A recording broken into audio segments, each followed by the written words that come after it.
My name's Adele Onyango and welcome to another episode of Legally Clueless. No, seriously, I have no clue what I'm doing, but I'm pretty sure I'm not the only one. Hey you, welcome to episode 105 of Legally Clueless. Thanks for being part of the tribe. If this is your first time here, remember you can connect with us on Twitter, use the hashtag Legally Clueless, and on Instagram we're at Legally Clueless Podcast. So I'm really excited about the story you will hear a little later in this episode because it comes from the very first tour that this podcast ever went on. I don't know why I'm saying the very first tour as though we've done 10. We've only done that one so far, but I am working on another one. Fingers crossed it works out. So the story you will hear in this episode was recorded when we went to Meru. And we were in Meru University. We met a young girl called Lika, and her story is featured in this episode. Listen to this. I was set for the exam because I was very well prepared. I had to go for my rehearsals and then come back home and take care of my young sister. So when I got home, I can't tell if it was tension or hunger. I just found some bananas. So we eat a whole 2 bunches, over 20 bananas with my sister. I overate the bananas. That is why I'm not all fine. There was this auntie of mine who just called me and said, "You're sick." No, that is witchcraft. How can you be sick and you're having your exams tomorrow? I was index 1. So I sat on the front seat and I could call after 10 minutes, "Excuse me, can I go out to the toilet?" And I was eagerly waiting with my poor marks to be called to Alliance. The national letters came. I didn't see one. I kept on waiting. Maybe they forgot my name. I got a letter for admission in Kangaroo Girls. Actually, I had never had dreams of becoming a leader in high school. I used to see it for those naive girls who want attention from the teachers and others. I really can't wait for you to hear the story. It'll take you back to your primary and your high school days. But before we get there, I hope you had a great week, and I hope this new week has started off well for you. On my end, I am just so overwhelmed. I think anybody who is running their own business, is self-employed or freelancing, whatever you want to call it, can just understand the It is a lot. It really is a lot. And I think for me, what is overwhelming me is the multitasking on 2 fronts. The first type of multitasking that is exhausting me is actual tasks. So there are points when in not even the span of a day, the span of just a few hours, I have to wrap up some proposal, jump on calls, send out emails, prep for talks or interviews that I'm doing, do production for this podcast and the episodes that play on Trace Radio. So it can get what is the word? I feel like overwhelming is not even strong enough. It can just get that one. I think you understand me. And then the second type of multitasking that is just also pretty exhausting is the different emotions that I have to juggle through feeling. And sometimes I don't have, enough time to feel. And the emotions can be so different. So for example, good news, maybe like end of last month into early this month, closed on one of my biggest deals for the duration of me working alone, which is great. It's so validating as sole businesswoman. And doing my own thing, it was like, yay, this is great. But I didn't even have enough time to absorb that and to celebrate that win, because on this other front, there's like proposals that are getting rejected, or people just ghosting, or the worst kind of people who you have to keep reminding to pay you. You know what I mean? So it's like all of these emotions of like, oh, I'm a bit down that I got rejected. Ooh, but I just, closed this fantastic deal. Oh man, that shithead hasn't paid me yet. Like, it's just all of these emotions, and I don't know about you, but my emotions demand to be felt. And it can get so overwhelming. Oh my God. Like yesterday, I went for a shoot for a project that I think will probably be unveiled next month in April. And at a point during that shoot, I just had to pull out my poetry book. So I've learned that when my thoughts are getting a bit overwhelming and then it spirals into anxiety, if I focus on one thing and something that is not related even remotely to any of my thoughts, it's like I've put a pause on my thoughts. I don't know if that makes sense, but it gives me some space to breathe. So I constantly walk around, even the house, with my favorite poetry book. So yesterday at the shoot, at a point, I was just having so many thoughts, not even related to the shoot, man. I had to just whip out that book and focus on reading poetry because I was like, man, I'm going to lose it. And I know the obvious question is, okay, so why don't you get people to help? In real sense, I do have some people who I outsource things to. So if it's video or if it is commercial production work, but the normal day to day, it's all me because one, I don't believe in not compensating people for the work they do for you. And I just don't think the runnings of my business are at the point where I can consistently compensate someone. So I will not do that to anybody. It's not something that I can't keep up. And I also need to find the time to be clear on what tasks I need help with, because I'm not clear if it's a case of me needing somebody else to help me or maybe just needing better time management. So I have to do that work first. In regards to the initiative, I did actually do like a first intro interview with somebody that I know to be able to help me run the Safe 247 program, because I feel like it's hard for me to juggle everything. And then I feel really bad if I stall on that front just because I'm connected emotionally to that program. So I had like a mini intro interview with somebody that I know, which went really well. And to me, their energy seems like they're passionate about the program. But let me tell you, another thing I struggle with is trust. If you run your own thing and you battled this, please just DM me how you're navigating, like trusting people enough to have them around you.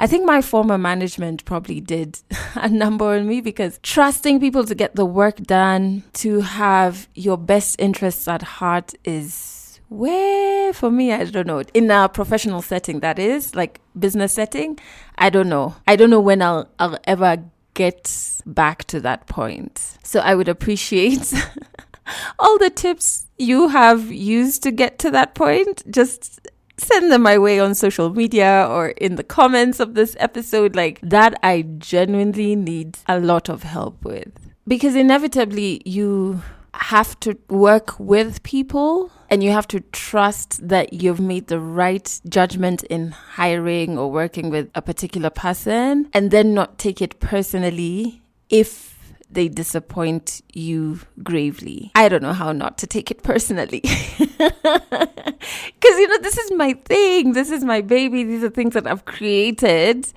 So I'm just like, if you come in and there's integrity issues or you just switch up your personality, I don't know how to handle that, man. So I'd rather work myself to death. Anyway, in happier news, which is the song of the week, I really love this song. Whenever it comes on, like when I'm driving and I put my music on shuffle and then this song pops up, I get the hugest smile on my face. Like, it's ridiculous. One, because I really love Miguel. I think he's just seems like such a raw artist. Even his songs that I don't really understand, like I think the one he released last year, was it called Funeral? I didn't fully understand it or the visuals, but I can respect someone being true to their art to that extent. But this particular song, maybe I like it because it has a Marvin Gaye sample, because I love all songs, most songs that sample Marvin Gaye's Sexual Healing, which this one does really well. Maybe it's that, but also I really like Miguel. So the name of the song, wow, I've gone on and I'm sorry. The name of the song is Pineapple Skies. I really like it. Please do check it out. There's a link to it in the description of this episode. And I hope you like it and have a huge grin on your face when you listen to it. All right, let's jump into 100 African stories. Super excited about this one because I went back to listen to all the stories I recorded during the first tour this podcast went on.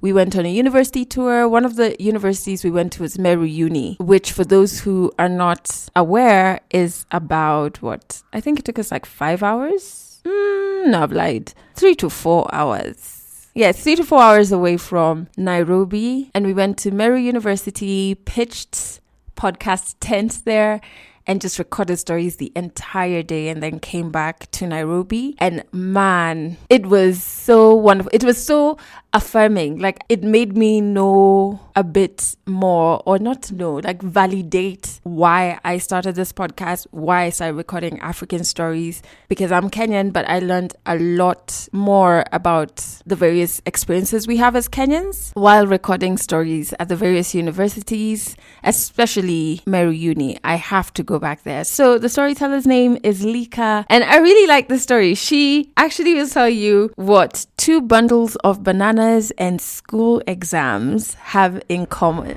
100 African stories on Legally Clueless. Stories from Africa. I'm Lika. I'm from Embu County, but originally it is Machakos County. So back in 2012, in November, when I was a candidate for the KCSE, I was set for the exam, let me say so, because I was very well prepared. I went for my rehearsals, and I could remember my mom was very sick. She was very sick, actually. She was hospitalized. I had to go for my rehearsals and then come back home and take care of my young sister. So when I got home, I can't tell if it was tension or hunger. I just found some bananas, and my sister told me that mom said we eat everything. So we eat a whole 2 bunches, over 20 bananas with my sister. And I got sick, and remember tomorrow I have an exam. So I got sick, and my brother who was with us did not know what I did. So he thought it was a tension or something, a fever. But deep down I knew I overate the bananas. That is why I'm not all fine. So, that period at the evening when everybody calls you, they just want to wish you success as you go to sit for your exams. And then there was this auntie of mine who just called me and said, "You're sick." No, that is witchcraft. How can you be sick and you're having your exams tomorrow? Then I was like, oh, yeah, it can be.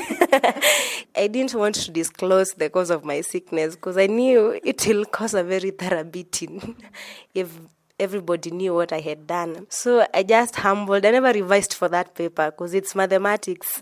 And I usually had trust in myself. So I said, I'll sleep, hopingly that my stomach will be fine by tomorrow.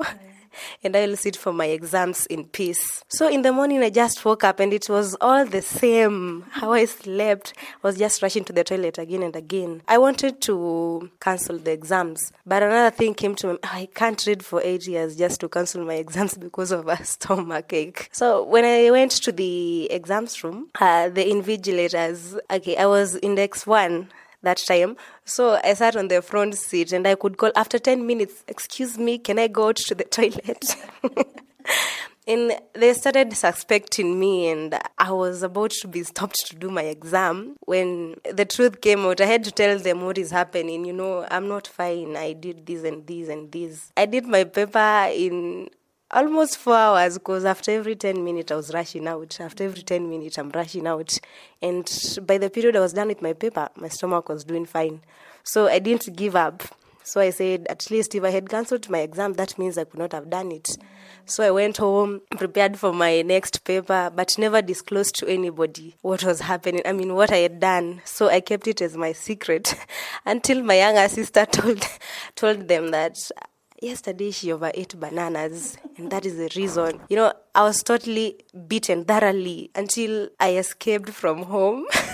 And the following day I had a paper. So everybody kept on looking for me, and I was just hidden some meters away from home, crying. I felt so much disowned by everybody without bearing in mind that the mistake was mine. Okay, fine, I did my papers. I was done with them. And it came to the annunciation time of the results, and I was there waiting and watching. I actually hoped to be among the best students because I really worked hard for it. I listened and I told everybody, wait, today I'll be on the TV. I know I'm the best student.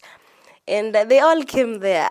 And to my surprise, I wasn't there. I wasn't amongst the top students. And I felt so much demoralized. I actually went away. I didn't want to know what I had scored, actually, until my sister called and told me, "Wow, you've performed nicely." That was like nicely, and I've not appeared on the TV. That was my ambition. And she told me, "Why? And you're actually the best in your this." I don't know, the high school, the primary school, the zones. I don't know, the province, the what. Yeah, I was the best in the zone. And then she's like, you're the best in the zone. Why can't you why don't you feel much appreciated with that? She told me I didn't achieve what was my aim. I didn't get what I really expected. But I was still happy because I knew if I had done the maths paper the way I was supposed to do it, I could have appeared on the TV.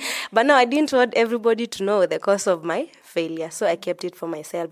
Then it came time for the selection of the high school that you'll be posted into, and I was eagerly waiting with my poor marks to be called to Alliance. You know, those fake ambitions that we kids do have. Yeah, I was still waiting to get my letter to Alliance Girls, and the national letters came. I didn't see one.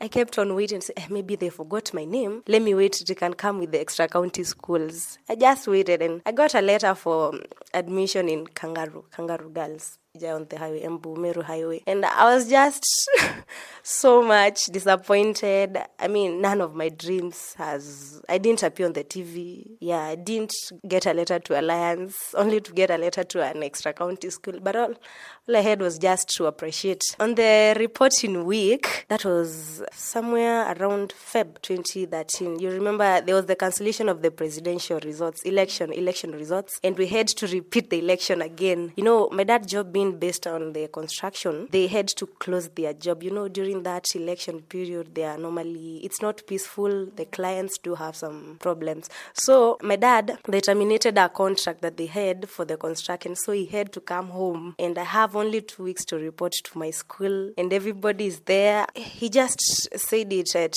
when we were having our dinner at night that, you know, because I don't know when we'll resume in our job, because it might even take more months, I suggest you go to a day school that was just somewhere near our home. And then when we resume in our job, you'll join the school that you've been called to. You know, you're waiting for a letter for Alliance. You got a letter for an extra county school. And here comes someone telling you go to a day school. I said, no, Dad. Let me repeat class 8.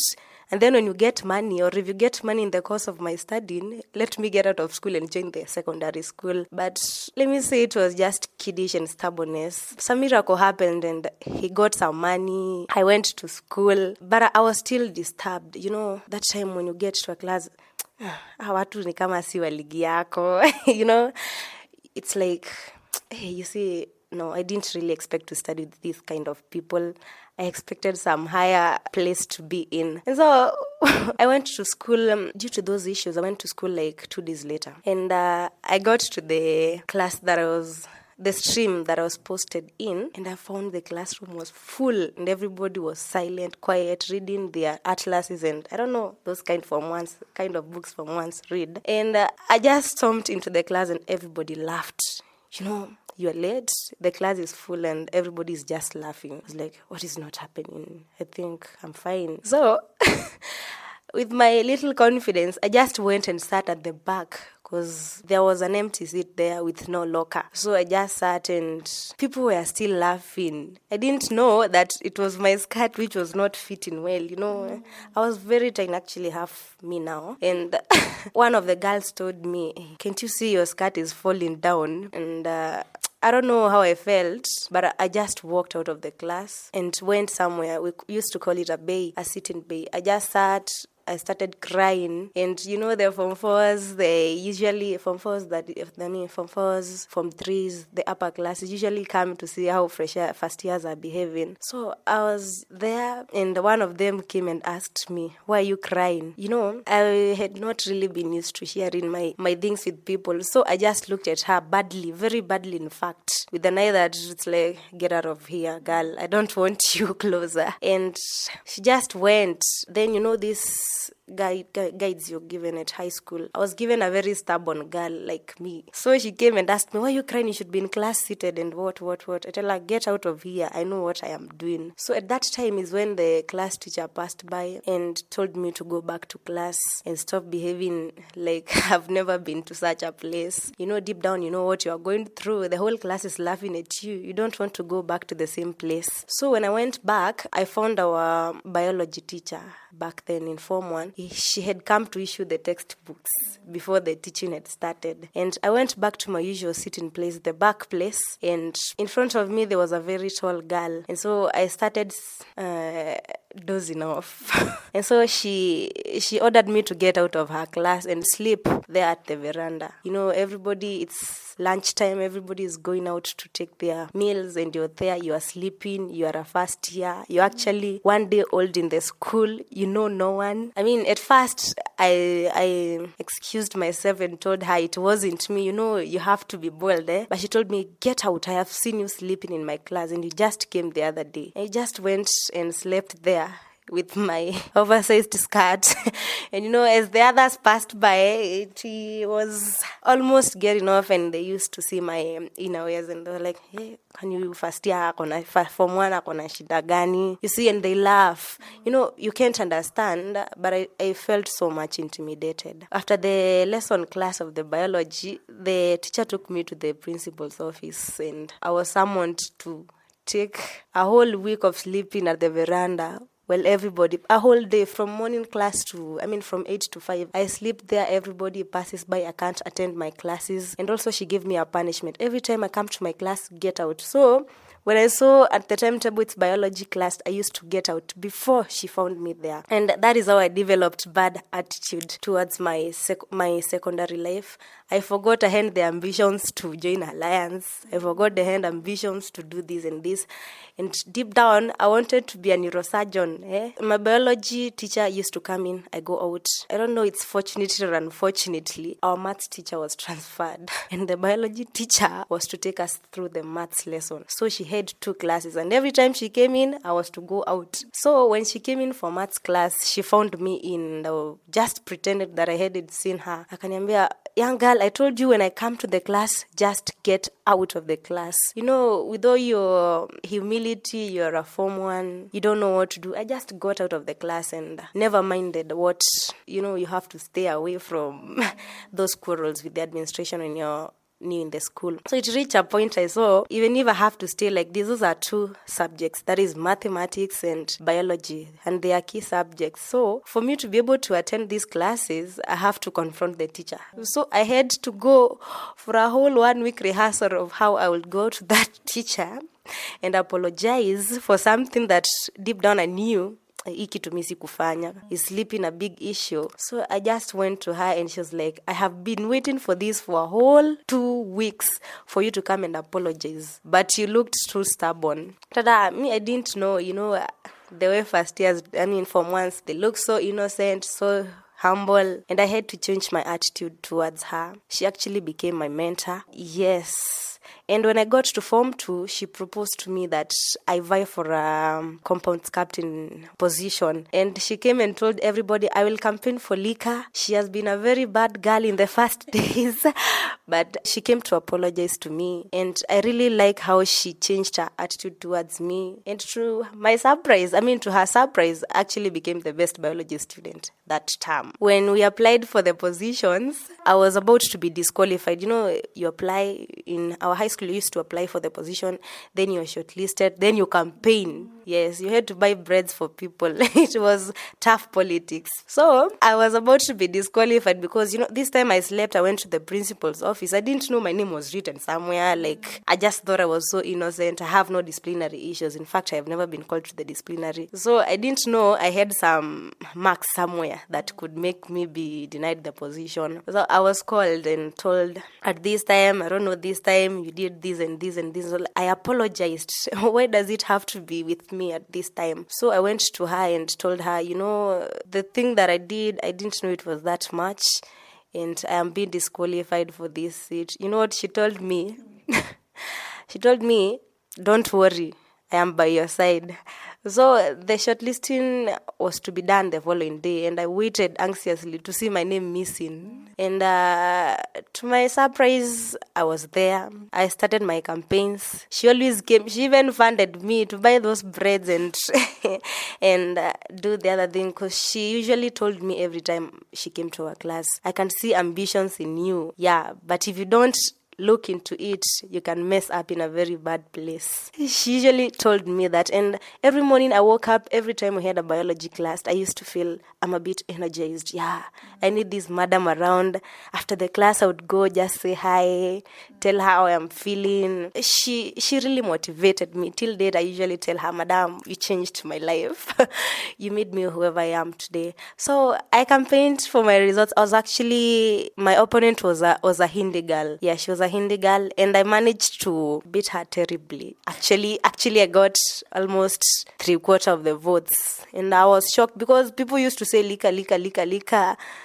And I was too tiny, so I really didn't expect to win that. But she kept motivating me, you can do it, you can do it.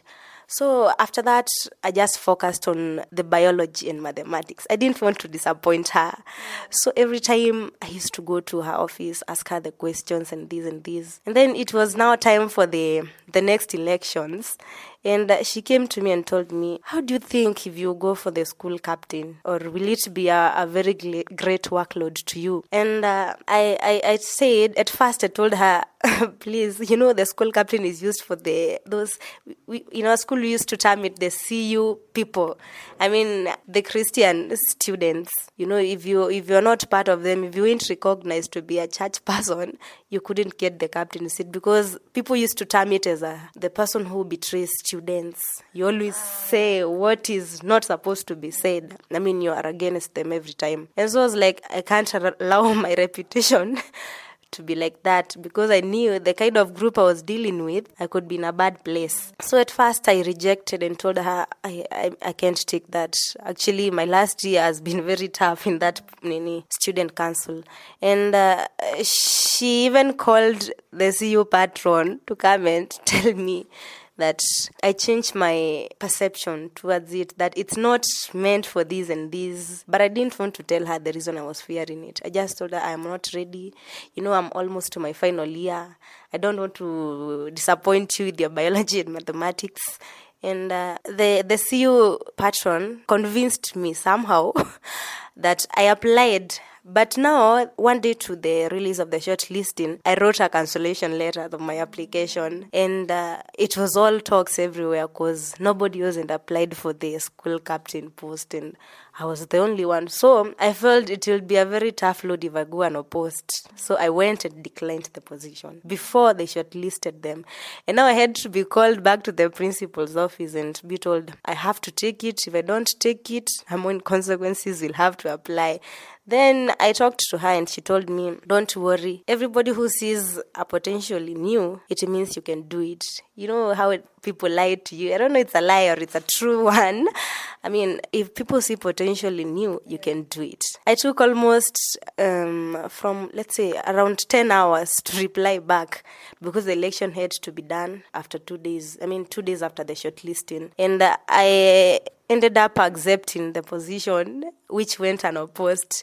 And to my surprise, I actually served as the best. Everybody used to compliment me. All those behind me were told, why can't you do this like this school captain? Why can't you do this like this school captain? And I felt that I usually appreciated that madam. If she had not seen that potential in me, if she had not thrown me out of the class and created that barrier between me and her for me to go and apologize, I could not have done it. Actually, I had never had dreams of becoming a leader in high school. I used to see it for those naive girls who want attention from the teachers and others.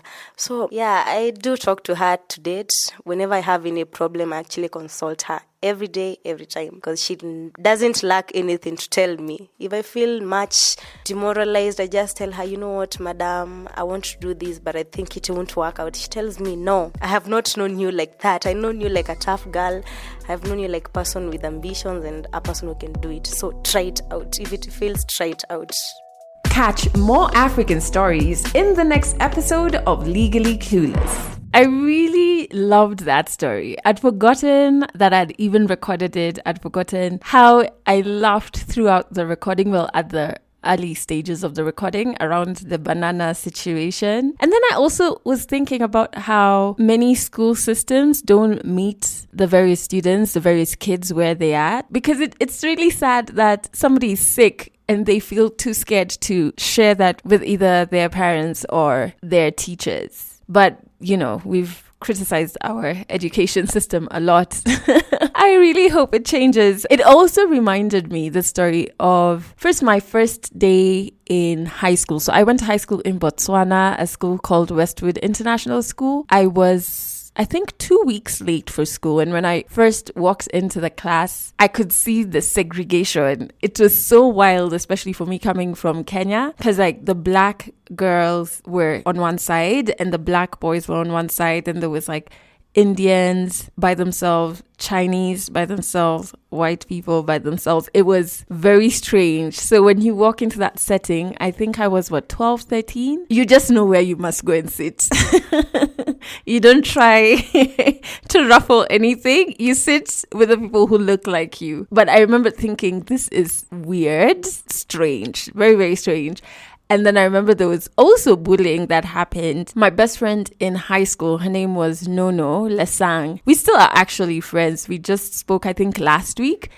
And she is Swana, and she, at the time, couldn't speak the local language because she had grown up in the States for a lot of her life and then moved around a couple of times. And that made the older Swana girls bully her a lot. And by proxy, since I was with her, would get bullied together.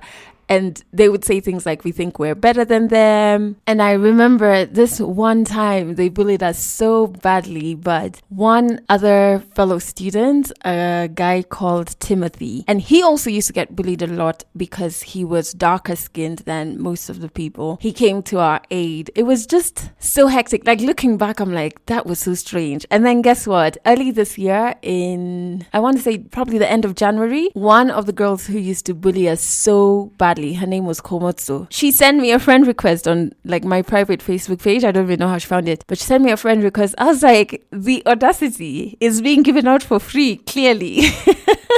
Sis, you bullied the heck out of us. I am not. I'm not about to act like that didn't happen. You were actually really horrible to us. But anyway, yeah, so this story just made me take a trip down memory lane as far as high school is concerned. I've also really enjoyed recording stories this week from people who send story demos to the Legally Clueless hotline. I think I've recorded 5 stories this week, which was so awesome and so insightful. And the platform I use has video capabilities now, so it was really nice to see some of the people who listen to this podcast. So if you want to share your story on an episode, all you have to do is record a 1-minute story demo telling me a bit about the story you want to share, and then send that to the hotline, which is +254 768 628 790, and we will take it from there. You can also, if you connect with something on this podcast, record an audio note and just share that with me. It's really awesome to be receiving audio notes of people enjoying the podcast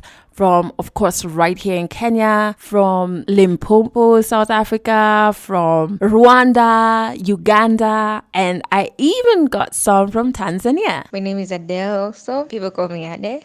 I'm all the way from Tanzania, and I really, really love your podcast. Really, really. I enjoyed it. I'm actually addicted. But my first episode was of Brian. He lost his parents while he was young, and when he said there's no manual, for loss, we're used to it, somebody dies and there's a funeral and then you bottle up feelings inside and you go on with your life. I lost my parents on 2019 December, both of them, in a span of 1 week. I'm 22 actually, and everyone was like, you're a big girl, you can handle it. But I think there's no manual of losing a parent, all parents, for the sake, they were like, there are other people younger than you, they don't even know. Yes, I know. I was actually finishing college. So they're like, you're already financially supported all those years. You don't have to worry about anything. I was like, damn, I don't give a damn about money. I wish my parents were here, even if they don't give me a cent, Just don't tell me how to feel about it. So yeah, I really felt that. I want you to know that I really, really like our podcast, and your stories are very inspiring, inspirational. And I love your relationship, by the way, the way you talk about your partner. It's really inspiring. And you're funny, you laugh. I like that. That is from my namesake in Tanzania. I absolutely appreciate you listening to the podcast and just taking the time out to send